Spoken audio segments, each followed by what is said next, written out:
Hello again, guys. This is a 2005 Infiniti qx56, which is the same as an Nissan ARMADA, Nissan Titan, and it's the same powertrain, 5.6 liter engine, same brakes, same ABS brakes. But this is the 4x2, which is not the 4x4, but basically it's the same thing. All you're gonna see the difference is you're gonna see the axle here coming out for the front differential for the 4x4, but basically it's the same type of brake system.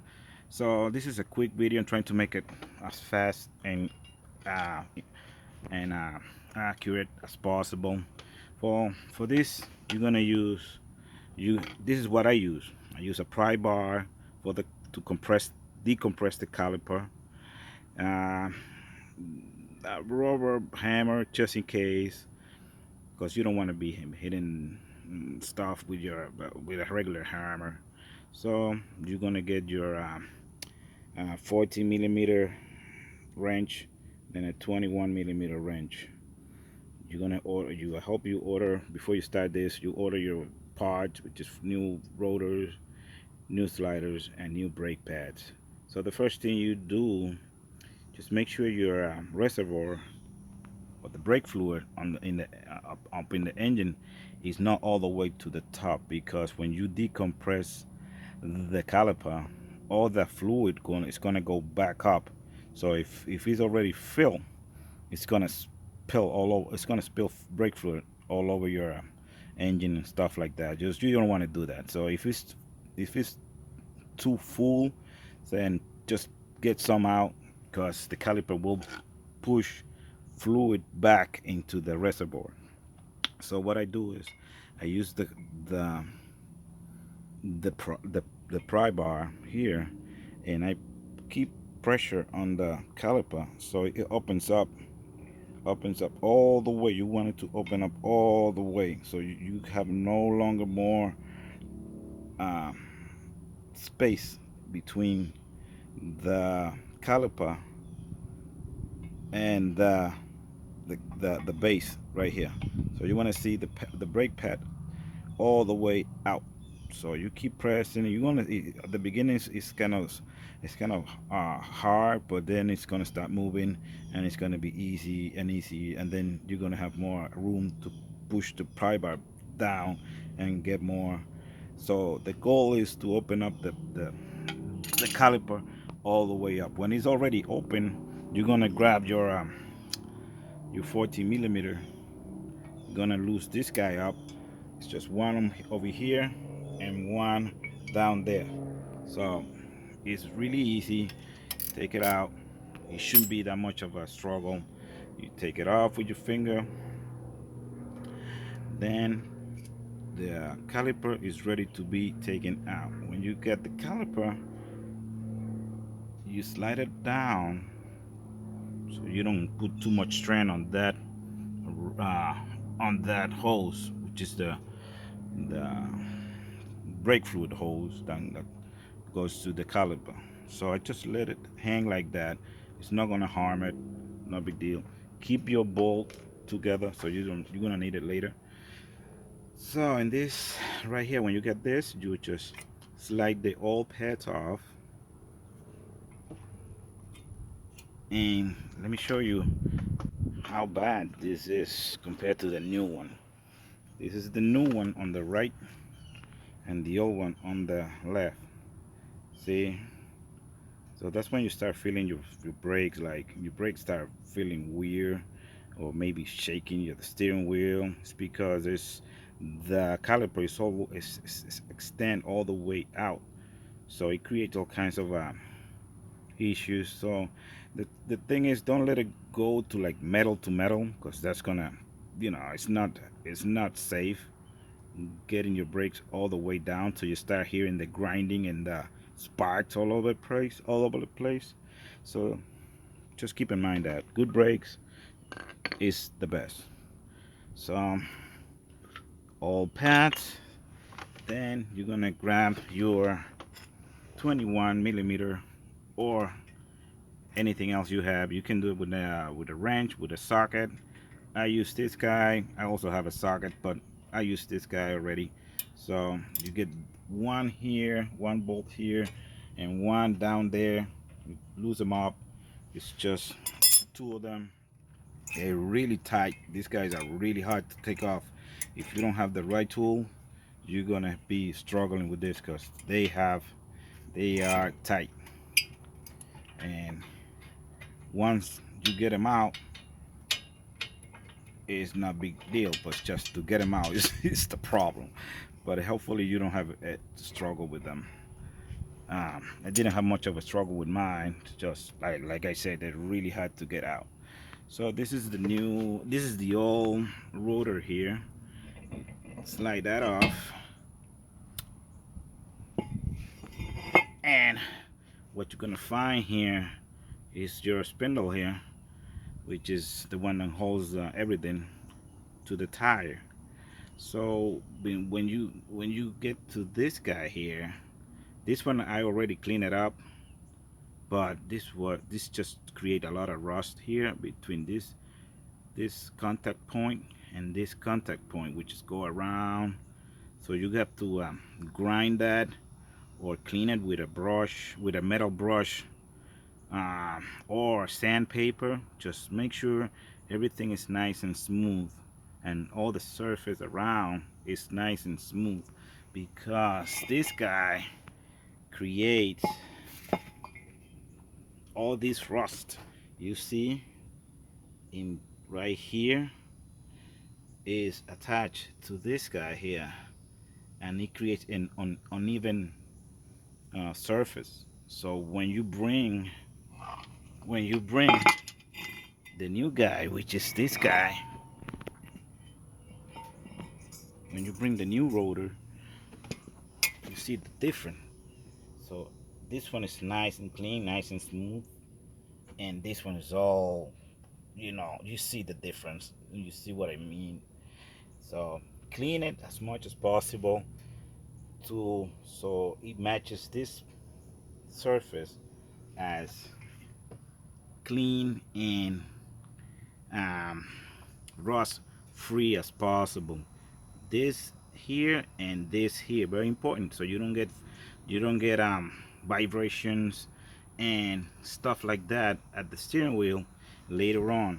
Because if it wobbles because it's not sitting properly, you're gonna feel that wobbling in on your steering wheel, and it sucks. All right,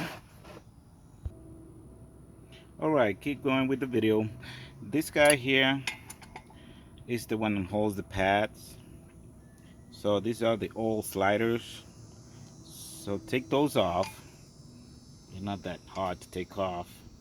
You can use your fingers or you can use a flathead screwdriver. I just take them off with my fingers. When you take those off and you see how dirty they look and all that, on the top end and the bottom end. So you're gonna throw this one away unless your new kid should bring new ones. But if he doesn't, then you're gonna have to clean this one because they're not bad. It's just dirty. They're not bad. They don't have no broken, nothing broken. So you can reuse this if you need to. But if you get the new one, use the new one. And before you put the new ones in, make sure you clean where they're gonna sit on. Because again, if something is uneven on the surface, it's gonna create problems for the pad to slide. So it's gonna stick. Then you're gonna have problems with your brakes, and you don't want that. And another thing is this guy here. You have to clean. Make sure you get inside this guy here. Take this drag out. Make sure inside this guy. When you pull this one out, see, I already cleaned this one out and put new grease. You have high temperature grease to handle the heat. So you clean all that. You clean the old grease out, because if this one freezes on you, then you're gonna have problems with your brake. So make sure you get that clean up, and that one too. So make sure everything is the way it's supposed to be. Okay, clean, clean, clean is the main goal here. Keep everything clean, clean, clean. So let me go to the next step. All right, so the next step is just put everything back the way. It's just a reverse process. Everything you took off, you're gonna put it back on. Make sure you follow uh, the rules. What came out last, gotta go back in first. So put your rotor back in. Then you're gonna have to put the base on, and this is how it looks.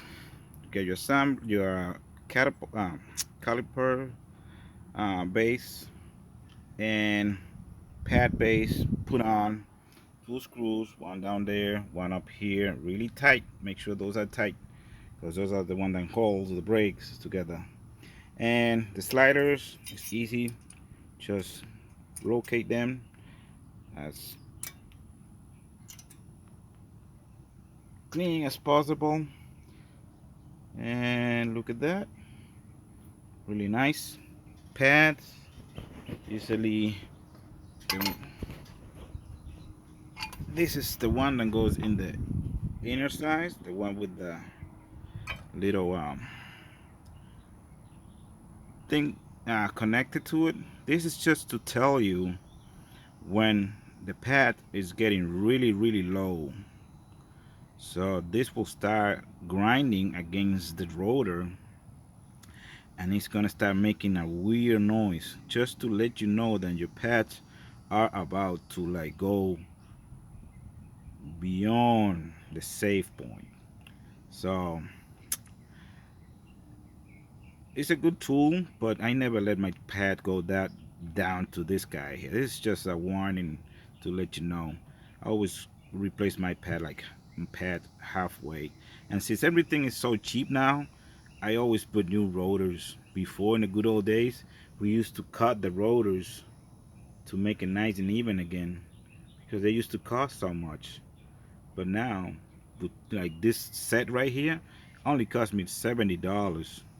They send me pad, sliders, and rotors for $70. Free shipping. You cannot beat that. That's a nice price. And they guarantee for so many years, whatever. But who cares? You're just gonna put new ones if they go bad. I mean, what's the chances of going bad are very precarious. All right, this is with the pads on. Everything looking nice. Spin it. Make sure everything is nice and straight. No rubbering, not touching anything. No noise when you turn it. Good deal. And you grab your pack caliper, and this should be a walk in the park. Bringing this back on. Sometimes it's not because you need to work with it since these pads are really big now compared to the old ones. So I'm gonna have to. It's not a walk in the park. I take that back. Well, it wasn't a walk in the park. Sometimes you have to do a little bit of a hands-on and make sure everything is the way it's supposed to be. So got my 14 here. Tighten this guy's up. One up there. One down here. You don't have to go crazy with this tight, but just make sure they're not coming off. All right, we got that, and that's it, guys. Then you jump to the next one. Make sure you pump the brakes so you create pressure on this caliper again. So when you decompress the other one on the other side, your brake fluid on the reservoir doesn't come out making a mess for you. It's just heads up so you don't have to be cleaning. I hate cleaning after, especially oil stuff over my engine And no, not cool. So do that. So you save that. um, Let me show you the final product. All right, and this is how it looks really nice. I hope the light doesn't betray me here. Looks like it is from the camera view. Hopefully you have a better view. So a little bit of black to compensate the years makes a lot of difference. I use this guy here, which is made for high heat, which is that's what the brakes deal with, a lot of heat. So this works great for me. So a little bit of this, a little bit of makeup, makeup makes everything looks good. That's what my wife's telling me. All right, guys, hope you like the video. um, Make sure to subscribe and like. It helps a lot. And see you in the next one.